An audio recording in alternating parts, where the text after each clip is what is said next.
Hello दोस्तों, कैसे हैं आप सब। आशा करती हूँ सब ठीक होंगे। आज की कहानी है राजा की मूंछों का जादू। एक समय की बात है, हिमालय की तलहटी में एक राज्य था जिसका नाम था बदलापुर। बदलापुर अपने राजा की बड़ी बड़ी मूंछों के लिए दूर दूर तक प्रसिद्ध था और राजा को भी अपनी मूंछों से बहुत प्यार था। वह अपनी मूंछों को अपनी जान से भी ज्यादा प्यार करता था। अपनी मूंछों के बारे में वह बड़े ही संवेदनशील थे। उनकी मूंछें उनकी लंबाई से भी बड़ी थी, इतनी बड़ी कि उनकी लंबाई को संभालने के लिए राजा के दाएं बाएं दो दरबारी चला करते थे, जो दोनों तरफ से उनकी मूंछों को पकड़कर रखते थे। लोग राजा की लंबी मूंछों को देखकर मूंछों को जादुई मूंछें कहा करते थे। दिन रात महाराज भी अपनी मूंछों को बढ़ाने के लिए तरह तरह के यत्न किया करते थे। इसके अलावा राजा की दूसरी खूबी थी उनका न्याय। वह अपने न्याय के लिए दूर दूर तक प्रसिद्ध थे। न्याय के मामले में बहुत से लोग उसे क्रूर भी कहा करते थे। विवाह के बहुत वर्ष पश्चात भी राजा के यहाँ किसी संतान का जन्म नहीं हुआ था। एक बार अपने विवाह के 15 सालों के बाद जब राजा अपने दरबार में बैठा हुआ अपनी प्रजा के लोगों के साथ न्याय कर रहा था, तो अचानक एक दासी ने आकर सूचना दी, महाराज बधाई हो, महारानी गर्भवती हैं और 9 महीने के बाद राजा को अपना वारिस मिलने वाला है। चारों तरफ खुशी की लहर दौड़ गई और राजा भी यह सुनकर बड़े प्रसन्न हुए। सारी प्रजा भी समय पूरा होने का इंतजार करने लगी ताकि उनके राज्य को वारिस मिल जाए। और समय के साथ महारानी ने एक बड़े ही प्यारे से बेटे को जन्म दिया। राजकुमार बड़ा ही सुंदर था और सबके साथ हिल मिलकर रहता था। उसने कभी किसी को किसी प्रकार से भी तंग नहीं करा। वह जहाँ खेलता वहाँ से हर समय हंसने खिलखिलाने की आवाजें आती रहती थी। राजकुमार के महल में होने से जैसे राजमहल में जीवन आ गया था। महाराजा और महारानी भी अपना ज्यादातर समय राजकुमार के साथ खेलने में बिताया करते थे। राजकुमार 3 साल का हो गया था और वह बड़ा ही विद्वान था। उसे उसके गुरुजी जो बताते वह बड़ी सरलता से सीख लेता था और जब वे उसे अपनी तोतली भाषा में राज दरबार में उसने क्या सीखा बताता तो सारी प्रजा मोहित हो जाती थी। अचानक एक दिन राजकुमार रोने लगा। वह किसी के भी चुप कराने से चुप नहीं हो रहा था। खाने के समय खाना खाता और फिर रोने लगता, नहाने के समय नहाता फिर रोने लगता, सोता लेकिन उठते ही फिर रोने लगता। सारा राजमहल, प्रजा, महाराज सभी बहुत परेशान हो गए थे। किसी को समझ में नहीं आ रहा था कि राजकुमार को चुप कैसे कराया जाए। सबने तरह तरह के करतब दिखाए। राजकुमार के लिए नए नए खिलौने लाए गए। दरबार के विदूषक को बुलाया गया। जब तक वह सब अपनी कला और करतब दिखाते तब तक तो वह चुप रहता, लेकिन जैसे ही वह अपनी विद्याओं को समाप्त करके वापस जाते, राजकुमार फिर से रोने लगता। राजकुमार के लगातार रोने के कारण महाराज भी बहुत परेशान और क्रोधित हो गए थे और आखिर उन्होंने एक दिन दरबार में आकर कहा, बस बहुत हो गया, अब हम इससे ज्यादा बर्दाश्त नहीं कर सकते।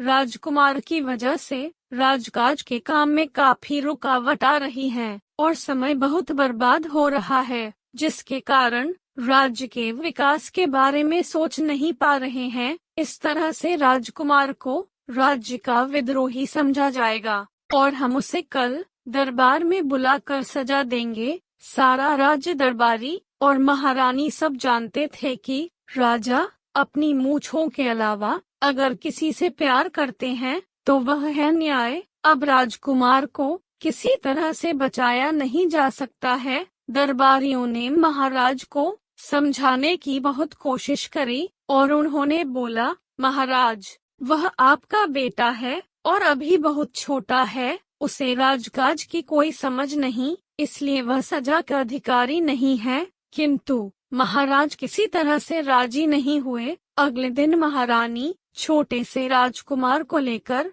राज दरबार में आई और बोली, लीजिए महाराज, आपके राज्य का विद्रोही आपके सामने प्रस्तुत है। इसने बहुत बड़ा पाप किया है। वह पाप यह है कि यह रोता है। इसके इस बात के लिए आप इसे कड़ी से कड़ी सजा सुनाइए। ऐसा बोलकर महारानी रोने लगी। महारानी के शब्दों से महाराज का हृदय द्रवित हो गया और वह राजकुमार की तरफ देखने लगे। यहाँ तक कि सारे दरबारियों की आंखों में भी पानी आ गया और वह महाराज से दया की भीख मांगने लगे। जब महाराज राजकुमार की तरफ देख रहे थे तो राजकुमार ने रोते रोते अपने दोनों हाथ महाराज की तरफ आगे बढ़ा दिए। दरबारियों ने कहा, महाराज अब आप भी इसे गोद लीजिए। आखिरकार महाराज पिता थे।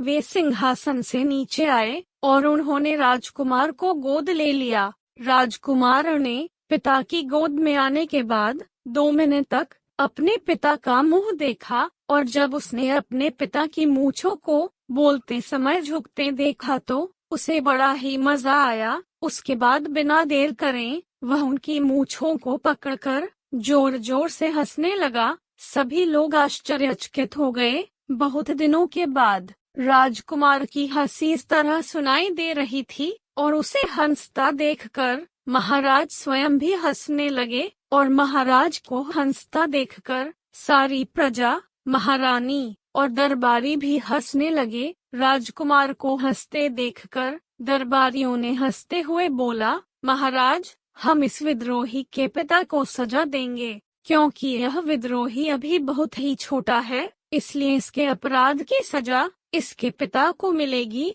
जब भी यह विद्रोही रोकर राजकाज के काम में रुकावट डालने की कोशिश करेगा, इसके पिता को अपनी मूंछों से इसका दिल बहलाना होगा।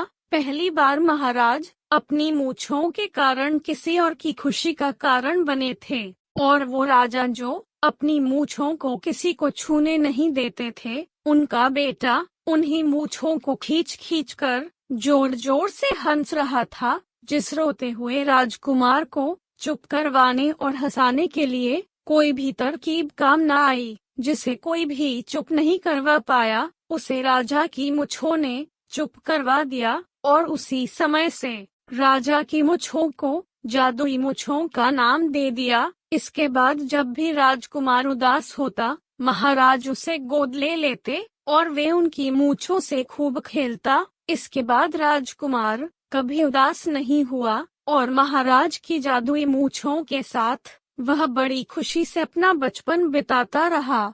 मोरल ऑफ स्टोरी, कभी कभी हमारी समस्याओं का समाधान आसपास ही होता है लेकिन हम उसे पहचान नहीं पाते हैं। तो दोस्तों, ये थी हमारी आज की कहानी। आपका क्या कहना है इस कहानी के बारे में? कमेंट करके हमें जरूर बताएं। वीडियो को लाइक कर दीजिए और इसी तरह की कहानियाँ लगातार देखने के लिए चैनल को सब्सक्राइब करके घंटी को दबाकर ऑल पर सेट कर लीजिए ताकि आने